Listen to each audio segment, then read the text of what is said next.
falmakiya falmatabiya gota tujejebe abbe lal wabo abo lal wabo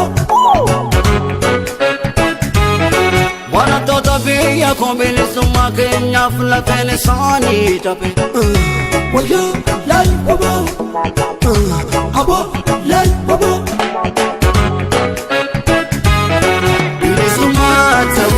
nisani barakota Kenya Krismata ugal nisani barakota Kenya kilo warega bakasumi Artistii keenya kabajamaa jaallatamaa jiran Alkadir martuu hedduu galatoomi jecha daawwattootaaf dhaggeeffattoota keenya kun miidiyaa keessan qaanqee show torbaniin toora saatalaayitii gadaa bilisummaa Facebook YouTubein kan isin bira geessu sagantaa Gingilchaati nagaa isin gaafachuun daganne yoo yaasiniin jenneera daawwattootaaf dhaggeeffattoota keenya Gingilchaan keenya marsaa 39 guyyaa har'aas qabatee kan isin dhiyaate jirnaaltichi qaxaleen keessan kun Habtaamuu Lamuuti amajjii keessa jirra amajjii bara 2021 sagantaa tokkoffaa irratti uummata Oromoo waraana bilisummaa Oromoo deeggartoota waraana bilisummaa Oromoo mara keessaniif baga guyyaa wabootiin isin ga'e jechuun barbaada Gingilchaa marsaa 39 guyyaa har'a qabadhee dhufeera haga xumura sagantaa keenyaatti nu waliin ta'an afeerraa keenya kanneen sagantaa keenyaaf haaraa yoo taatan yoo jiraattan YouTube channelii keenya gubbaa dhaquun subscribe gochuun viidiyoon kun yoo isinitti tole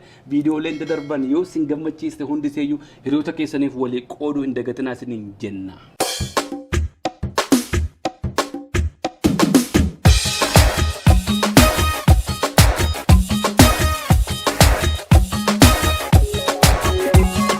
daawwattootaaf dhaggeeffattoota keenya jirnaaltichi keenya har'a maal aguuggatee dhufe jettanii akkasiin ittiin dhiphanne abdii guddaan qaba sagantaalee koo hundaa keessatti sagantaa adda addaa keessatti gaafan gara miidiyaatti dhufu of ta'een dhufa yeroo baay'ee of ta'ee dhufuun koo kun immoo namoota baay'ee dhiphisa waa'ee mooluu koo kanatti baay'ee dhiphatuun har'a immoo waan chaayinaan hojjette kana aguuggadhee dhufe akkuma shamarran keenyaan mataarra kaa'adhee dhufe kanaan immoo maal akkasiin jettan hin beeku sagantaa kana booddee lama sadii kanuma uffadheen dhufa akkasiin xiqqoo tasgabbooftanii fi waa'ee mataa mooluu koo sanarraa xiqqoo akkasiin tasgabbooftaniif kan uffadhee dhufe egaa marsaa 39ffaa Gingilchaa keenya har'aa fudhadhee dhufe totoon hin dhiyaatin dura marsaa 37ffaa keessatti waa'ee konkolaataa magaalaa keessatti gubatee shufeeriin Solomoon namni jedhamu konkolaataa kana fuudhee magaalaan ala ba'aa ture magaalaa Yaabelloo jedheen gabaasee magaalichi magaalaa Bulee Oraati malee Yaabelloo miti akkasitti naasirreessa magaalaa Yaabelloo Bulee Oraa kuni yeroo baay'ee hin beeku naannoo sana keessa waan hin turreefi wallatti fakkaata magaalaa Bulee Oraati malee Yaabelloo miti warri wanta kana nasirreessitanii hedduu galatooma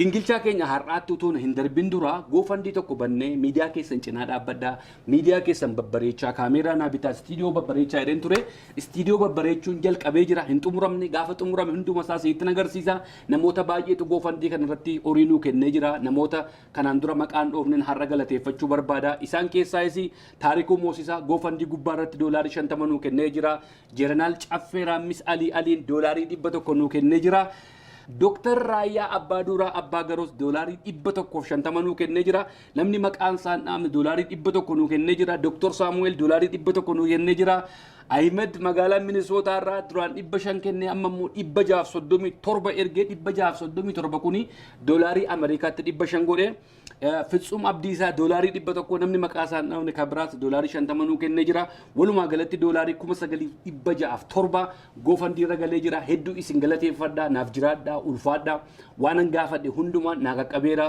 baay'een isin galateeffadhaa waamicha koo dhaggeessanii warra cinaa dhaabbattan hunda keessaniif kabajaaf ulfina guddaan isiniif qaba naaf jiraadhaa baay'een isiniin boona ulfaadhaa isiniin bagan qabaadhe isiniin qabaachuu kootti baay'een gammadaa horii isin natti ergitan horii isin naalaattan kana meeshaa bibbitadheen waan na barbaachisus godhaan jira construction studio koo keessaa kun hin xumuramne waan ta'eef gaafa xumuramu sitti agarsiisa kaameeraan barbaadus argadheera waan hin barbaade hundumaa argadheera maayikiis argadheera waan hedduu argadheera sana keessaa immoo horii xiqqoo tokkotu afee jennaaniin maqaa keessaniin maqaa hunda keessanii warra na cinaa dhaabbate horii kana naa kenne qaanqee shawuuf laattanii qaanqee shawuu jajjabeessuuf laattan naaf gala ani immoo maqaa keessaniin kennaa tokko goota keessanii hayyuu keessanii nama qabsoo kanaaf aarsaa kaffale nama qabsoo kanaaf luka isaa lama dhabee kaffiyaaloo tafarraatii fi maqaa keessaniin kennaa tokko biteen jira kennaan kunis kana fakkaata guyyaa lamman kana keessa nama biyya deemutu jira nama biyya deemu kanattan kennaan kun kaffiyaaloo qaqqaba kaffiyaaloon gaafa sagee kennaan kun maal akka ta'e banee isin biraan ga'uu danda'a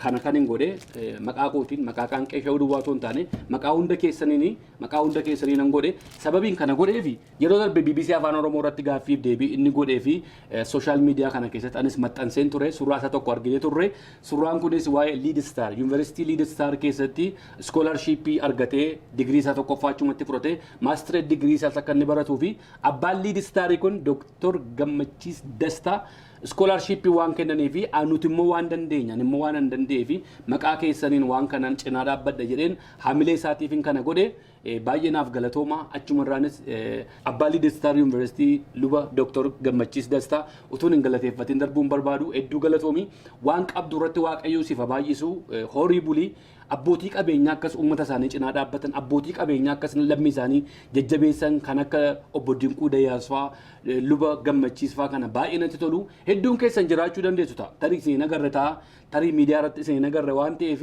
Oromoon dondaan qabu galatooma keessumatti yoo namni waan qaburraa waa kennu namni waa hiiqachuu bare hiixattee duwwaa harka qullaan deebitu hiixattee immoo furattee deebita waan ta'eef eebba furattee deebita waan ta'eef waan hiixatte sana waaqayyoon harka kee duwwaas hin deebisu waan gaggaarii akkasii hojjechaa jirtan abbootiin qabeenyaa keenya ulfaadhaa galatooma luba Dr. Gammachiis Dastaa hedduun siin boone ulfaadhu galatoomi kun waa'ee namummaati namaaf waa godhu nama lammii isaatiif qabsoo keessatti aarsaa kaffaleef waa gochuun waan guddaadha kun lubbuu namaa jijjiiruun scholarship nama kennuun rakkataa cinaa dhaabbachuun nama mana hin qabne mana ijaaruun akka obbo Dinquufaa kana baay'ee hojjechaa ture baay'een isin galateeffadha abbootiin qabeenyaa biraas jirtanii kan nuti miidiyaa irratti isin agarree dhossaadhaan kan kennaa jirtantu jira dhossaadhaan waaqayyoon isin haa eebbisu jedha warri fuulduratti laattanis fuulduratti isin haa eebbisu ulfaadhaa naaf galatooma jiraadhaa egaa kennaa koo kana guyyaa lama kana keessatti keffaaloo bira ga'a keffeen immoo maal akka jedhu immoo isarraa dhageenyaa jechuudha kun kennaa hunda keessaniiti warra qaanqeeshoo cinaa dhaabbate.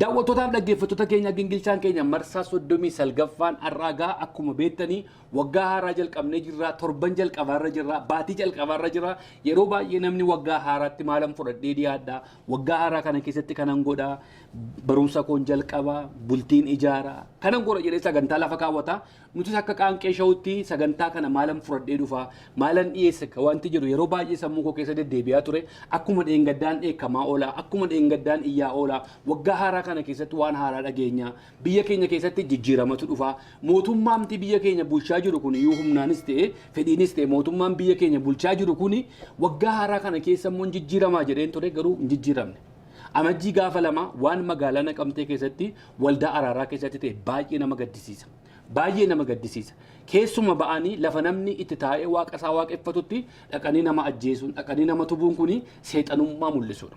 Seexana kana kan godhu nama taa'ee waaqayyoon kadhatu nama taa'ee waaqa isaatti boo'aa jiru nama politikaa hojjechaa hin jirre nama waan yakka dalagaa hin jirre jilbeenfatee fuula waaqayyoo jiru dhattee ati mana waldaa isaanii keessa galtee tumuun waldaa isaanii keessa dhattee caccabsuun waldaa isaanii keessa dhattee ajjeesuu jechuun seexanummaadha jechuudha kun hiikaa biraan qabu. Kanan haasaa jedhee yaanne waggaa kana keessa waggaa jalqaba baatii kana keessa keessumattiyyuu kanan dubbadha jedhee yaanne garuu akka deebinee waa'ee isaanii irraa dudubbannu nu godhaa jira mootummaan kun.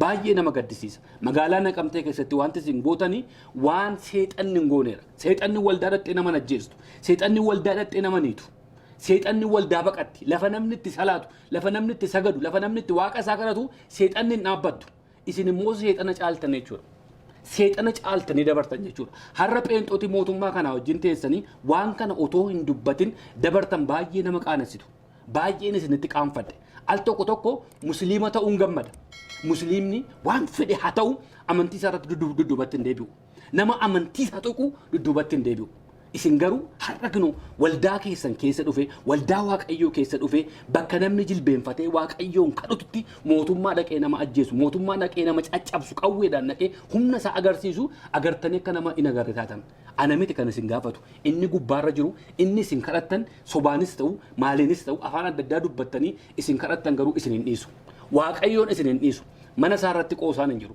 mana waaqayyoo irratti qoosaan hin jiru ijoollee waaqayyoo irratti qoosaan hin jiru anarra paasterii ta'in kana sitti maa jira miti nama waaqayyoon kadhachaa jiru nama jilbeenfatee fuula waaqayyoo duratti bu'aa jiru warra dhaqee kana hundumaa godhe immoo warri teessaniitu waan tokko hin dubbatin akka waan bishaan hin jinnee tokko afaan cuqqaallattanii teessanii gatiin qabdan isinirraa yoo wangeela dhaga'uun nu barbaachisu maal nutti himtu erga waan akkasii kana hin balaaleffanne erga yakka akkasii kana hin balaaleffanne har'a dhiiga ilma namaa dhangala'aa jiru kana isin yoo hin balaaleffanne maal balaaleffattu ajjeecha har'a Oromoo irra ga'aa jiru kana yoo hin balaaleffanne maal balaaleffattu lubbuu nagaa har'a ajjeefamaa jiru kana yoo hin balaaleffanne maal balaaleffattu maal hedduu macaafa qulqulluu baatanii isteejii fuuldura dhaabanii karabaatii uffatanii dadadada jechaa ooluun maal gatii qaba kan abbaa fedhetu godha waan ija keessaniin argaa jirtan hojii seexanaa rukunne jettanii hojii seexanaa rukutuudhaaf gurra nutti duuchaa ooltu hojiin seexanaa wajjin immoo seexanaa wajjin hojjettu kunoo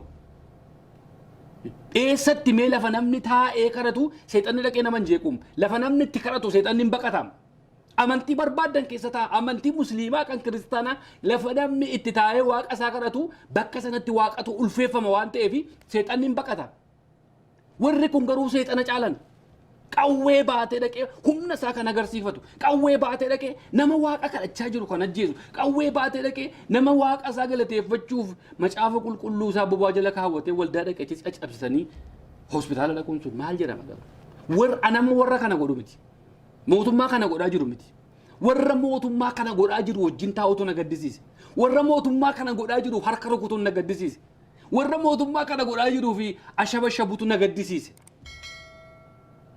waaqayyoon deebisaa isiniif kenna ana miti kana hin argattu deebisaa waaqarraa argattu obboloota keenya musliimaan natti tola qoosaan hin jiru maskiida isaanii irratti qoosaan hin jiru isaan biratti waan fedhetti itti qoosaa amantii irratti garuu ittiin qoostu utuu dhaqanii har'a maskiida keessatti akka godhanii baadiyyaa dhaqu utuu har'a waan waldaa araaraa magaalaa Naqamteetti godhan kana har'a utuu dhaqanii maskiida keessatti godhanii addana hin jiru hankeenya garuu karabaatiidhuma uffatee pulpeetii fuuldura dhaabbatee macaafa qulqulluu kaatee geeraraa oole jechuudha warra akka nama jeesu wajjin garuu amantii namaa tuquudhaaf mitan anaafis amantii koo tuquudhaaf miti garuu hojii keessatti nama gaddisiisa raajota sobaatu na gaddisiisa raajota sobaa warra nama ajjeesu wajjin warra harka rukuttan warra nama fixaa jiru wajjin warra harka rukuttan kaleessa obboloota keessan ajjeesu kaleessa armee kee hidhu abbee kee hidhu har'a garuu waldaa keetti dhufan kana callistee laalta kanaga guyyaa guyyaatti wallagga dhiyaa keessatti waan godhamaa jiru maal obboloota keessan miti warri du'aa jiran maal lubbuu waaqayyoo harkaan uumeedhaaf warra isin waltajjii irraa lallabaa fi waltaniidhaaf warra dhumaa jiru kun warri ajjeefamaa jiru kun warri manaa gadi fuudhamanii ajjeefamanii bakka itti gataman kun warri harka mootummaa keessa mana addabbii keessa galanii mana hidhaa keessa fuudhanii ajjeesanii bakka itti gatan kun Harargee keessaa wanti godhamu, Gujii keessaa wanti godhamu, Arsii keessaa wanti godhamu, obboloota keessan miti siitti nagaamu. Maal?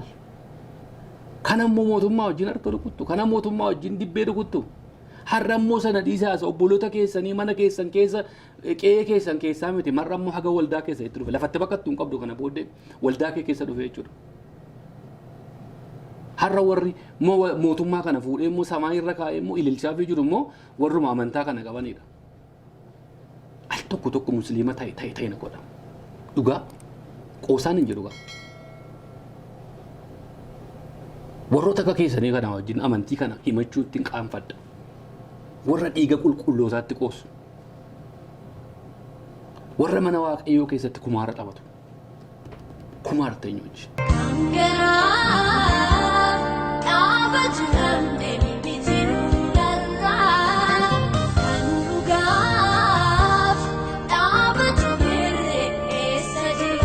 Daawwattootaaf dhaggeeffattoota keenya Gingilchaa keenya marsaa 39ffaa har'aa fudhadhee dhufa keessatti artistoota keenyaafin artistoota Oromootiifin dhaamsa xiqqoo qabaa fi baatii 8 darban kana keessa dhaamsa wayii dabarseen ture artistoota keenyaaf. Innis waa'ee sagalee uummataa ta'uu artistoota keenya gidduu tokko sagaleen isaanii dhabamee ture hafuura isaanii dhabnee turre booddana kana keessa garuu jijjiirama baay'eetu jira artistoota baay'eetu sagalee uummataa ta'e rakkoo Oromoo irra ga'aa jiru kana yeedaloodhaanii muuziqaadhaanii kilippii adda addaatiin dubbachaa jiru hunda keessan isin galateeffachuun barbaada.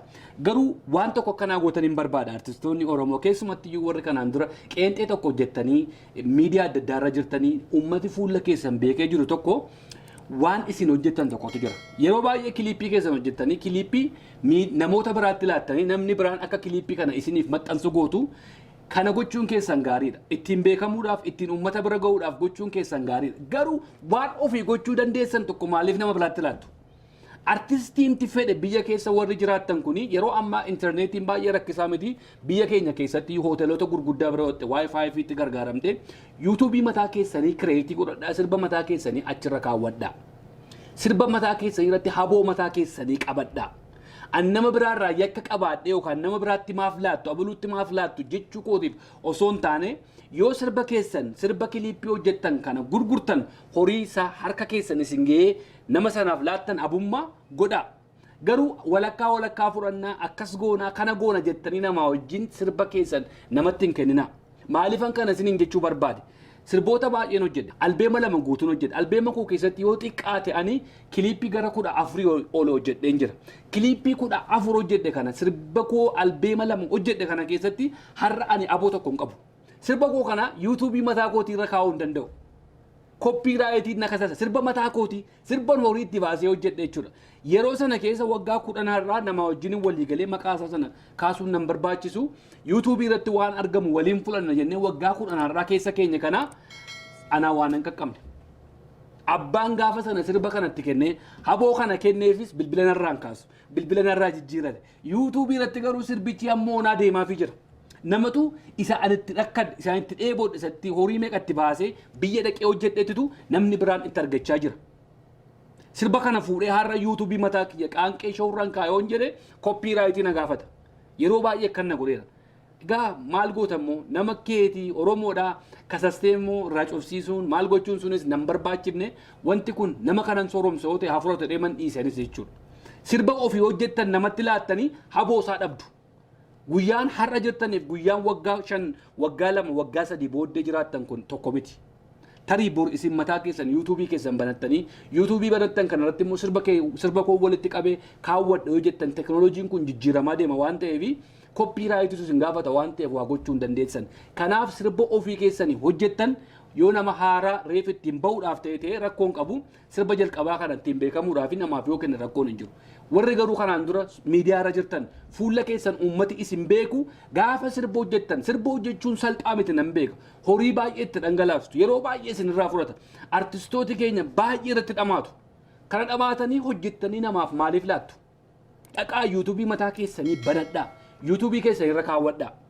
Namni suni subscribe 2,000 qaba 8,000 qaba 100 qaba jechuu hin ilaalina. Sirbi keessan bareedaa yoo ta'e abbaa fedhetu subscribe 0 yoo jalqabdeyyuu namni dhufee ilaala. Sirba mataa keetiitti aboo mataa keetii qabaadha. Yoo sirba mataa keetii ofii keetii kaawwadde. Kanaaf artistooti keenya godhaa jiru. Abdiifaan daawwiteefaa keessumatti warri biyya alaa kuni godhaa jiru. Warri biyya keessaa tokko tokkos godhaa jiru kan hin goones jiru. Kanaaf wanti kun salphaadha. yuutuubii mataa keessanii banadhaati sirba horiitti dhangalaastanii hojjettan kana ofii keessanii maxxanfadhaa. Ofii keessanii kaawwadhaa. Sirbi sun kan keessan kan ijoollee keessanitti darba. Abootti qabaattu yeroo barbaadan akka barbaadan gochuu dandeessu. Erga garuu mallatteessanii namatti laattanii booddee aboo isaan qabdan jechuudha. Kanaaf waan darbirraa waan irratti godhame kanarraa muuxannoo akkasiin fudhattaniif itti himaa jira. Warri sagalee uummata keessanii taatanii yeroo ammaa kana sirboota babbareedoo hojjechaa jirtanii hedduun isin galateeffadhaa. Isaan keessaa mee sirba wabii tokkoon isiniif taphachiisa. Dhaloonni hirbuu nyaatu imaana sababallaa yoo tures galmaan geenya kayyoo gootota garraa qabdoon deemu namni wayyaa daare namni qalbii daare.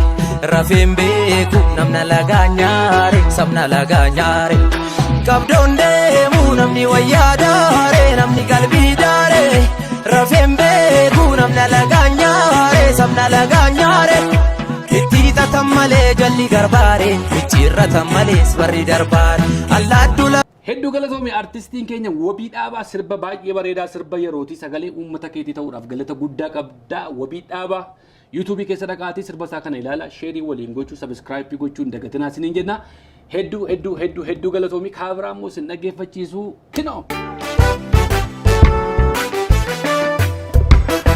Wayyaare yaadachii jira walawwaaluun wayyaare yaasamii gubaa walii ilaaluun bitaadutti galee mee barree baranaa wayyaare yaa bara wayyaare hakkana wayyaare yaa bara wayyaare hakkana. Hedduu galatoomii artistiin keenya kabajamaan Nugusuu Taamiraat Waashingteen DC jira. Nugusuun egaa akkuma isin beektanii sirboota Habita'uu Kabbadee haaromsuudhaan beekama. Kun sirba isaa lammaffaadha. Kan sirba mataa isaatii kan inni sirbee sirboota inni kanaan dura sirbaa ture irraa kun xiqqoo ala baatee jirti. Gurra kana ittiin dhaggeeffannee hin beeknusa. Reegeedhaa garuu ergaa ciccimaa of keessaa qaba. YouTube gubbaa dhaqaatii Nugusuu Taamiraatiin dhaggeeffadha. Tokko tokkoon garuu akkas jedha jedhee si hiikuun barbaanne sirba baay'ee bareeda. Sirba ergaa gaarii qabudha. Walaloo isaatu baay'ee namatti tola. Yeedaloon isaallee akkuma kana reegeedha. Nugusuu Taamiraat hedduu galatoomii ulfaadhu jabaadhu yagaan fure. Kabiraammoo kana fakkaata kanoo. Chettere, achi chettere, namarunne musadi. Kaingala la gargalae, anas nagasi sigae. Yo wali galani, kana la galani, wali galun fina fafajau sarbina. Yo wali galani, kana la galani, wali galun fina fafajau sarbina. Yo wali galani, kana la galani, wali galun fina fafajau sarbina. Yo wali galani, kana la galani, wali galun fina fafajau sarbina. Hedduu galatoomii artistii keenya Tafarii Salaalee baay'ee si galateeffannaa. Tafarii Salaalee yeroo hedduudhaaf sirboota gaggaarii baasuudhaan beekama. Kun immoo sirboota inni kanaan dura sirba daran baay'ee namatti tola. Sirba addaati YouTube gubbaa dhattanii Tafarii Salaalee jechuun jajjabeessaa artistii keessan artistoota keessan sagalee uummataa warra ta'aa jiran cinaa dhaabbadhaa. Tafarii ulfaadhu nuuf jiraadhu kabraa. Hedduu galatoomii artistii keenya kabajamaaf jaallatamaa Abdii Nuuresaa kan garaa koo rabbii naannoo wattu gaarummaa kootti isheen jaallattu. Kanaan sirba kanaan laphee uummataa keessa galee ture. Abdiin yeroo dheeraadhaaf sagaleen isaa dhokatee ture. Amma sirba haaraa YouTube chaanaalii haaraadhaan gadi ba'ee jira. Artistoota keessan sagalee uummataa ta'an kana cinaa dhaabbachuu YouTube chaanaalii isaanii subscribe gochuu sirboota isaanii kana hiriyoota keessanii hiruu daawwachuu hin dagatinaa isiniin jenna. Abdiin Nuuresaa sagalee uummataa ta'ee gadi ba'eera. Aariin hidhamuun ajjeechaan Oromoo irra ga'aa jiru kun isa teessisuude akkana jedhama. Hedduu galatoomii artistii keenya Abdii Nuuresaa akkuma isiniin jedhe YouTube chaanaalii mataa isaa irra kaawwatee jira waan ta'eef YouTube chaanaalii gubbaa dhaqaatii subscribe godhaa viidiyoo kana warri hiduudhaan artistoota keessan cinaa dhaabbadhaa. Abdii Nuuresaa hedduu galatoomii biyya alaa kana keessa ta'anii sirboota akkasii hojjechuun baay'ee namatti ulfaata. Namni shubbisu si bira hin jiru, muuziqaa kana hojjetu si bira hin jiru, waan hundumaan biyya jira biyyaaf as gidduutti akkasitti hojjechuuni. I'm proud of you Abdii Nuuresaa. Jabaadhu keep it up. Kabiraammoo artistii shamarran sirba haaraa baaftee waliin ilaalla. Warroonni galee wajjin waamee qarqine osuma yaaduu qabnu waan keessa dabarree erga gambulguun nyaatee bu'aa faqa biyyaa gabbii dhammeef nyaachuun maal fayyada biyyaa yoo arganne soo wajjin dhamnus walumaani duuta Oromoon tokko dhimbaan waddaanii nuti of dandeenya karamamaa garaaf dugdan taanu waltaane waliif taana. Hedduu galatoomii artistii keenya kabajamtuu Alamituu Simee sirbichi baay'ee namatti tola. Walaloon isaa, yeedaloon isaa, muuziqaan isaa, kiliippiin isaa akkatti hojjette hundumaan isaa baay'ee namatti tola. Ulfaadhu sagalee uummata keetii ta'utti galata guddaa qabdaa. Keessattiyyuu daawwattooti keenya daawwattoonni qaanqee sha'u warri sagantaa kana daawwachaa jirtan shamarran ciccimoo akkasii ofirratti hirkannoo mataa isaaniitiin uummata isaaniitiif hojjetan jajjabeeffamuu qabu. Alamituun artii duwwaadhaan miti barumsaanis baay'ee cimtuudha. Master degree see dhengadda dhiyoo fudhatte Facebook irratti picture see tokko argeen ture. Ijoollee akkasii kana ciccimsaa YouTube chaanaalii qabdi. YouTube chaanaalii see subscribe godhaa. Jabaadhu Alamituu, jabaadhu barumsa keettis jabaadhu hojii keettis jabaadhu galata guddaa qabda uummata keerraa sirbi kee baay'ee namatti tola. YouTube channel isee subscribe godhaa fi jajjabeessaa artistoota keessan cinaa dhaabbadhaa warra sagalee isiniif ta'anii tola isiniif hojjechaa jiran kana haga aarsaa lubbuu kaffaluutti isiniif dalagan artistoota keessan jajjabeessaa Oromo artistoota keessan cinaa dhaabbadhaa Oromo artistoota keessan isiniif sagalee ta'anii isiniif hojjechaa jiran kana jajjabeessaa waan biraa isinirraa hin barbaadan YouTube channel yoo qabaatan YouTube channel isaanii subscribe godhaa fi sirba isaanii ilaalaa fi yaadatti kennaa daawwadhaa fi isin malee waan tokko hin qaban isiniif hojjetu ummanni Oromo artistoota keessan jajjabeessaa artistoota isiniif hojjetan artistoota sagalee isiniif ta'an artistoota haga lubbuu tokkitti qaban dabarsanii isiniif kennan kana cinaa dhaabbadhaa warra kana jajjabeessaa ani sii jedha jedhaanii artistooti kun isin malee waan tokko hin qabu warra isiniif sagalee ta'an otuu agabuu bulanii isiniif sagalee ta'an kana jajjabeessaa cinaa dhaabbadhaa har'a gaafa isaan lubbuun jiran sii jirra jedhaanii artistoota keessan dhugaa rabbiin isinin jira artistiin biyya keessa jiru rakkoo baay'ee keessa ta'e kan sirba hojjetu rakkoo utuu ofii isaatii hin nyaatin sirba nyaachisa utuu ofii isaatii hin nyaatin aadaa nyaachisa utuu ofii isaatii hin nyaatin aadaa soora kanaaf artistoota keessan jajjabeessaa.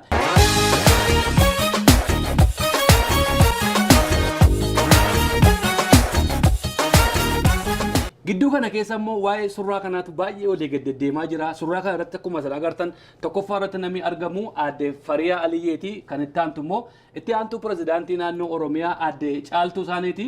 Aadde Caaltuu Isaaniitti taanee kan jiru kabajamaa keenya hayyuu keenya Dr. Alii Birraadha. Dr. Alii Birraa taanee kan jiru Saaliyaa Saamiiti.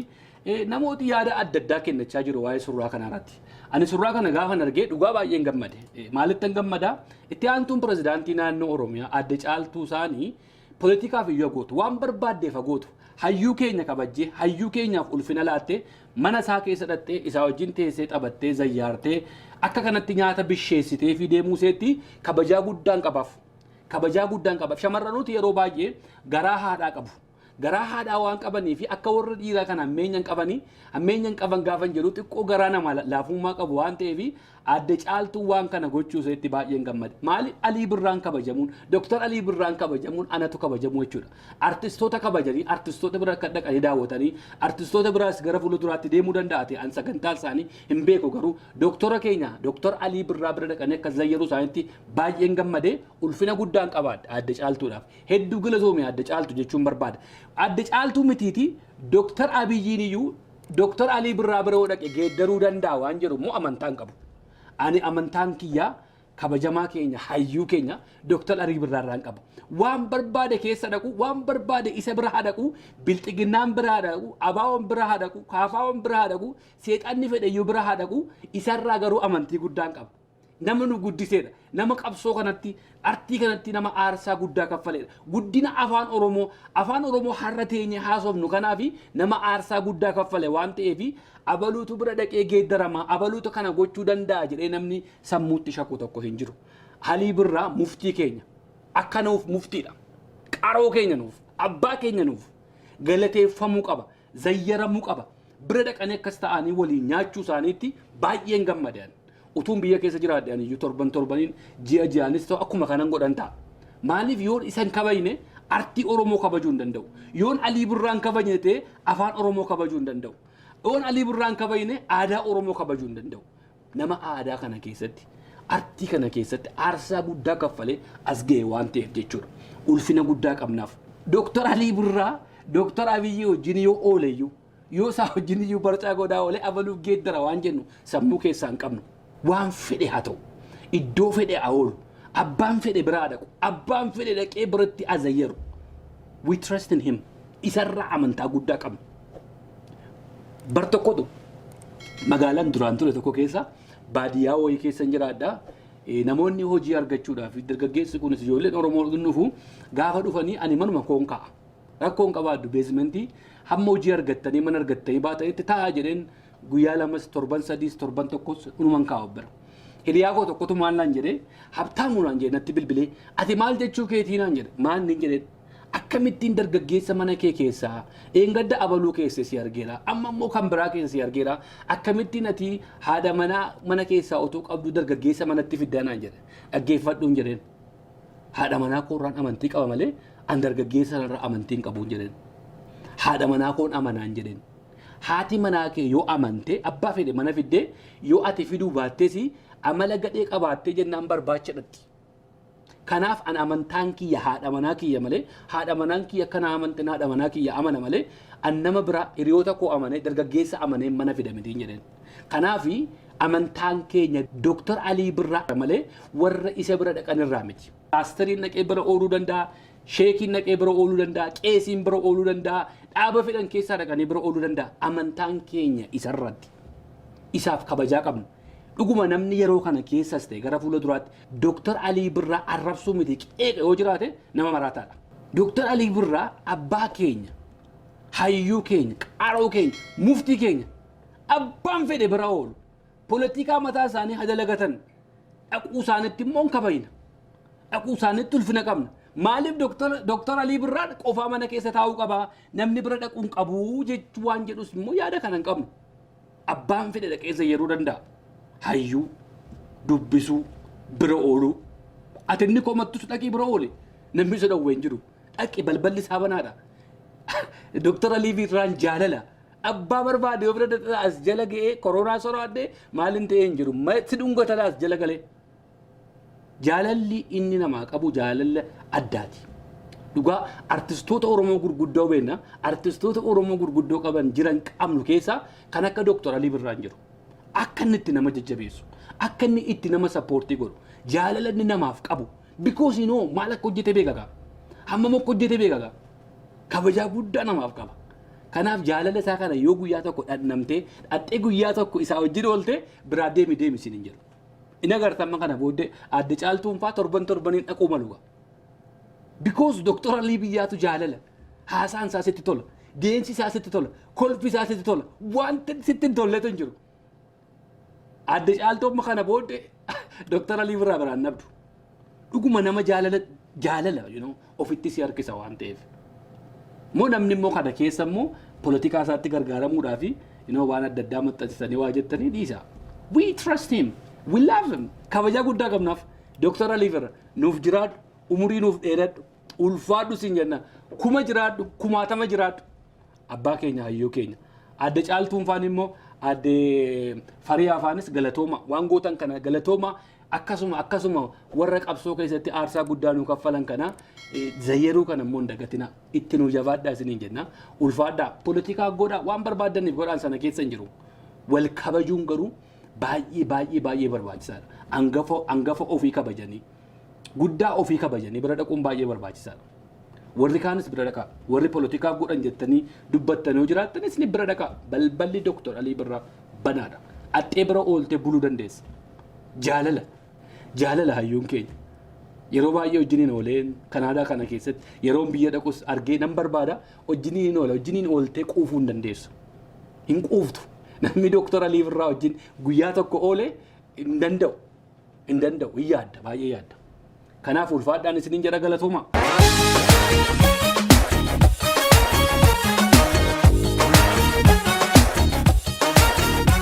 Daawwattootaaf dhaggeeffattoota keenyaa turtii hammoonaan wajjin godhaa jirtaniif galata guddaa qabdu kanneen YouTube chaanaalii keenyaaf haaraa taatan yoo jiraattan YouTube chaanaalii qaanqee shawuu subscribe gochuu hin dagatinaa isiniin jenna. Gingilchaa keessatti akka beekamu waan namoonni haasa'an kanaan dura haasa'aniif booddana kana haasa'anii waan naamusa dhabee immoo keessaa futunuq yoo tokko murree finne irratti haasofna har'a kana hin qabnu. Har'a gaaffii deebii Jeneraal Haayiluu Gonfaa OBN wajjin godhan irratti waa dubbachuu barbaade. Isa dura garuu lafa ol keen Jeneraal nagaa ooltanii koofiyaa qofirraa fuudhu moo dhiis naan jedhaa maaloo. Koofiyaa natti fakkaateen ol fuudhee oole. Jeneraal akkam jirtu fayyaa keessanii. Jeneraalota Oromoo qaban keessaa Jeneraal Haayiluu Gonfaa dhugaan isiniin jedha nama baay'ee jaalladhuudha. Sagaleedhaanis yeroo isaan biyya alaa kana biyyatti hin galin dura gaaffiif deebiin godheen ture baay'ee dubbiseera. Yeroon dubbisu keessatti aluma tokkittiitti keessa isaanii hubadhe. Nama kana aluma tokkittiitti dubbistee barta. Fagoo deemuun sin barbaachisu. Nama qulqulluudha. Nama jettee akka gola keessa deemanii maaloo kana shanee kana jinnii kana jedhanis nama jedhan miti. Ilaalchi isaanii ilaalcha Oromummaati. Politikaanis nama fuuldura dhaabbachuu mirga isaaniiti.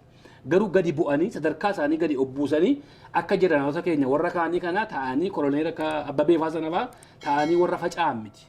Kanaafin baay'ee kabaja.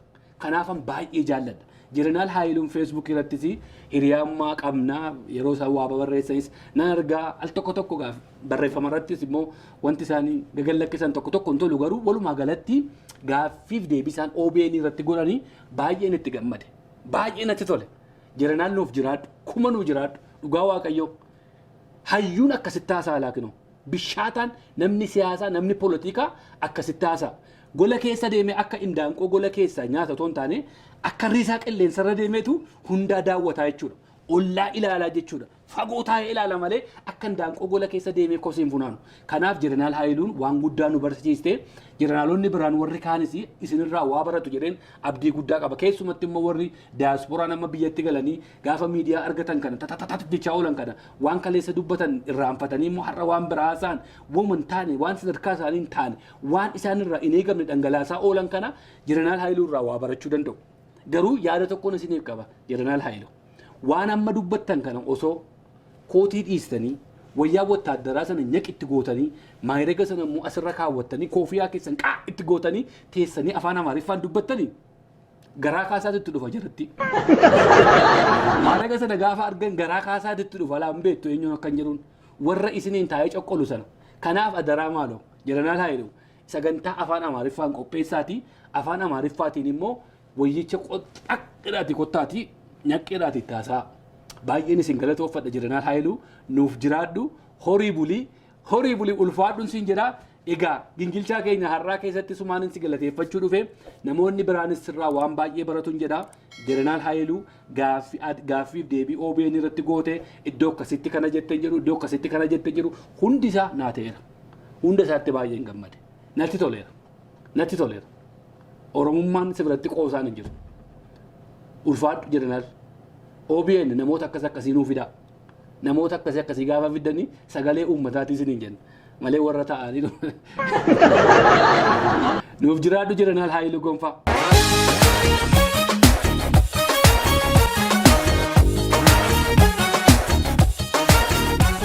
Gingilchaan keenya marsaa 39ffaan har'a asuma irratti goolomne jirra. Sagantaa biraatiin hanga walitti deebinutti nagaan nuuf jiraadha. Kun qaxalee keessan Jeneraal Habtaamuu Lamuuti nagaan naaf jiraadha.